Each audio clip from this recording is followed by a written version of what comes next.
thing, and people don't really realize that about culture. That's why all of our cultures are shattered, because we're not willing to throw somebody off the edge of the stage. We're not willing to punch somebody in their face. We're not willing to fight for what is technically ours. There was empires in Africa called Kush, Timbuktu, where every race came to get books. My success to you, even if you wish me the opposite. Sooner or later, we'll all see who the prophet is.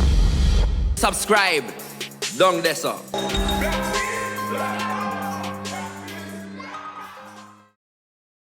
We're going to maybe slip into this now in regards to like the industry. The industry, a lot of stuff is, you know, it's entertainment. You know, music is there to entertain people. But you get the music with a message is very few and far between now. If you want to party, you know, there's an abundance no doubt. of music. But if you've got a message, right, you could pick very easily.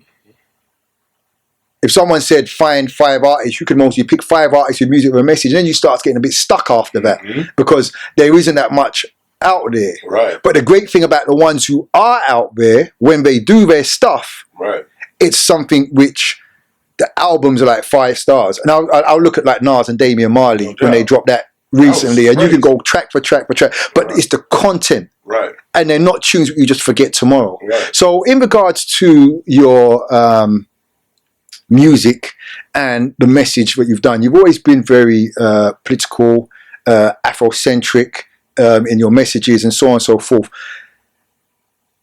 What inspired you to be that way? You know, because you didn't have to do that. You could have gone, you know, you had the whole self-destruction movement that went on with a lot of different artists and so on and so forth, and you was a forerunner in a lot of these things with that team. Who was your inspiration, or how was you inspired to be that way inclined? You know, you just said something that you know, I got to put a correction on. You said I didn't have to be that way. That's not totally true. Okay. If I really speak honestly, it's the only way I can be. I understand that. Yeah. I'm really not trying. And you know what, on another level, this is why I have such patience, or if that's the word even. Maybe the better word is understanding. Better word. I have a huge understanding for the person that does not walk this path, does not decide to live their lives principally, in a principled way. I have total understanding for that person, because I'm not trying to live my life in any kind of principled way. My personality, I can't exist without it. You can't be, like in other words, I can't be walking down the street, me and you walking down the street, and you trip and fall, and I laugh at you. That's not my personality. You trip and fall, I'm like, yo, let me help you get up. My knee-jerk reaction, if there's a lady, doesn't matter, black, white, Native American, Asian, what? If she's struggling with bags on her, me as just a grown man, I can't walk past that. Miss, do you need some help? You know, let me take that bag from you. Let me go upstairs. Often women in the, I don't know, maybe because I'm 6'5", but when we're in the supermarket, a few times, I mean, not often, but a few times, shorter women say, "Can you reach that for me up there?" You know, and so in one breath, you could say, from a philosophical point of view, you've been enslaved right there. Can you get that for me up top there? Now she's commanding me to get something up top that she can't reach. This is slavery, straight up and down. But is it? My character says, of course I can get that for you. It is nothing for me to reach up and hand you this, and I'm on my way. You're on your way. But most people, if your character is one where you believe that helping people is a form of enslavement, a form of depowering you, a form of you not going to have enough time for yourself, a form of you're doing it because you're guilty of something else. If all of those are the reasons that you know, you can't help people, I totally get it. I just don't live like that. And so when the time came in 1989, we're getting shot left and right. The crack cocaine scene in New York was, I don't even know why I'm here. Okay, it was bananas. Okay, just absolute lawlessness. It was crazy. Everybody had a gun. We all walking around and want to use it. Every other day, somebody getting shot. And so when a woman named Ann Carly, who was the head of Jive, she was an A&R for Jive Records, but a very influential woman in the music scene at the time, she came to me and said, "We'd like to make." Well, let me back up real quick. She saw somebody else get stabbed at a concert, right in the heart, for a gold chain, which was a popular thing back in the days. Getting punched, stabbed, and shot for your big gold jewelry, or the women with the bamboo earrings or any kind of rings or gold watch. You was getting robbed for that. This is when the hood first started getting money. And the poor was robbing the rich that weren't really rich. They were just more, they were hood rich. So the poor was robbing the hood rich. And so it became like a style. If you could actually wear your jewels in the hood, it meant you had some sort of power. You had some sort of control over the situation. So somebody in a concert at the end of this tour called the Dope Jam Tour gets stabbed for their gold chain. Ann Carly is right there, sees it. And she comes to me and says, "We need to make your record." I had a record called Stop the Violence, which was on By All Means Necessary. She said, "We need to make that record a whole movement." And I said, "Wow, really? That's hot. If D Nice does the beat and Miss Melody gets a rhyme, I'm with it. Let's go." She said, "Fine, let's do this." And I called some people. She called some people. D Nice called some people. And everybody came together.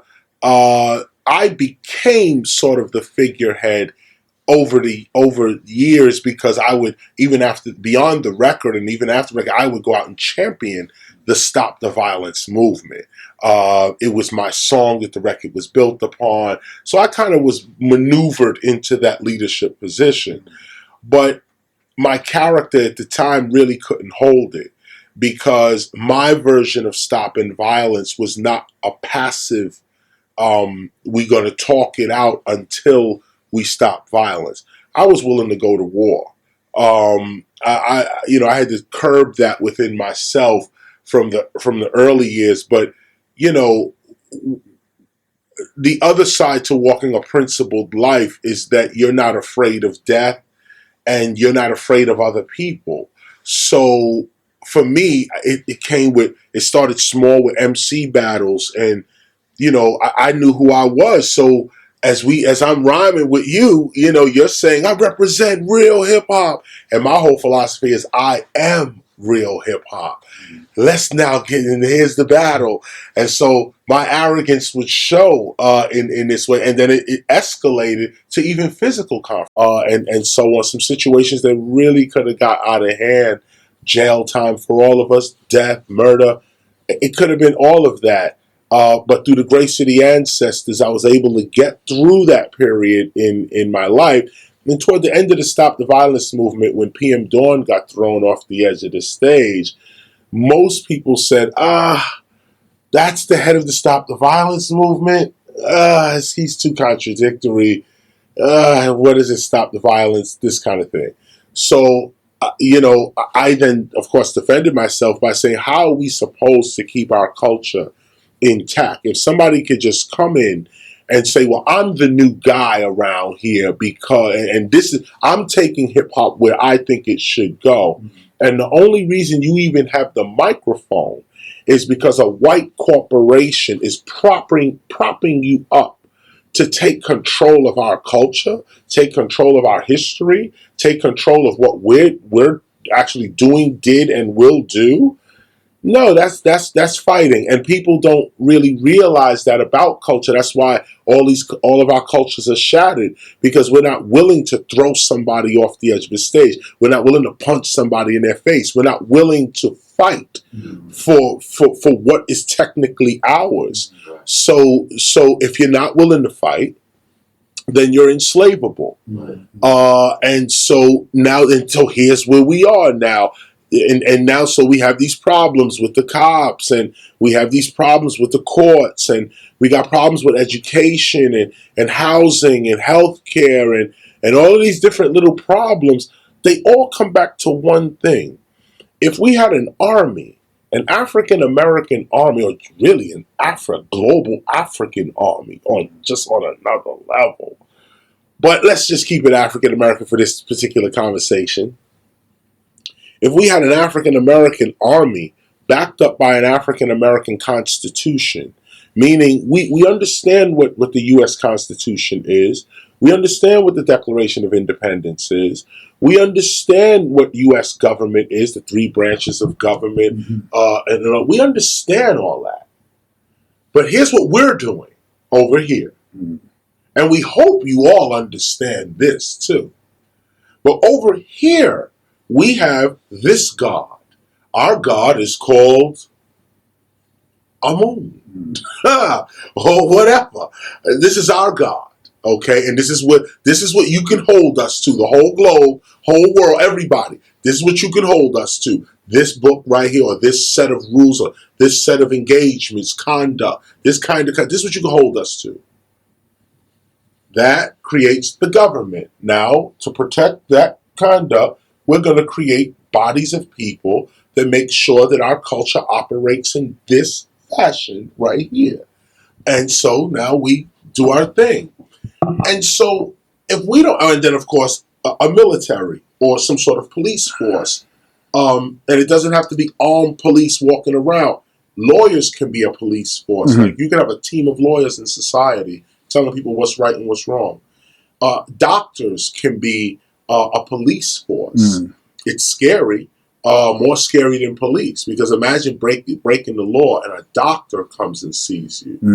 The next step is the crazy house. It's not No, I understand completely. Like, everybody knows KRS One, he is a writer.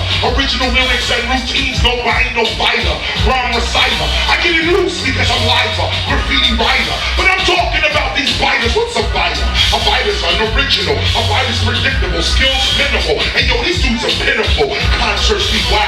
I don't even try to go to them. They open their mouth and I hit a radio all over them. Remember in the early days when we was coming up, you had to be original with your lyric and your cut. Every day and every night, you had to practice and come up with the dopest rhymes to make the crowd of people say, everybody had their own style, ran their own game. Everybody had a profile, broke his own name. Every DJ had his own style, broke his own lane. Now everything hip-hop was against it became. We know, yeah, it's all in they flow, yeah, it's all in they show. Hey, some bite, we know, yeah, it's all in they flow, yeah, it's all in they show. Hey, some bite, we know, yeah, it's all in they flow, yeah, it's all in they show. Hey, some bite, we know, it's all in they flow, yeah, it's all in they show. Hey, some biters. Listen to their lyric and their style, you know they fighters. They listen to the radio, then they claim they writers. But it does get deeper, all the wheeling and dealing. When the society we live in is all about stealing. And these dudes bring the creativity down. No one's using their brain, they don't be scrounging around. So a fighter is an unoriginal style stealer. They see you drink tequila, they wanna drink tequila. You say mommy, poppy, they say mommy, poppy. They really have no original ideas, they just copy. And people walking around hollow like that. If that was the new thing, they would follow the pack. They not led by the inner, they led by the outer. So they led every hour by anybody with power. Be original, be authentic, be you. But every MC checks the mic with a 1, 2. We know, yeah, it's all in they flow, yeah, it's all in they show. It's a virus, we know, yeah, it's all in they flow, yeah, it's all in they show. It's a virus, we know, yeah, it's all in they flow, yeah, it's all in they show. It's a virus, we know, it's all in they flow, yeah, it's all in they show. It's a virus. Yo, it's Swiss. My name is JJ Bowler. This is Shakara. Hi, sister. My name is Empress Imani. What's up? It's the world changer McKellamine, and you're locked onto Got Kush. Got Kush. Got Kush. Got Kush TV, the conscious platform for all conscious people. Stay tuned. There was empires in Africa called Kush, Timbuktu, where every race came to get books. My success to you, even if you wish me the opposite. Sooner or later, we'll all see who the prophet is. Subscribe. Down there, sir.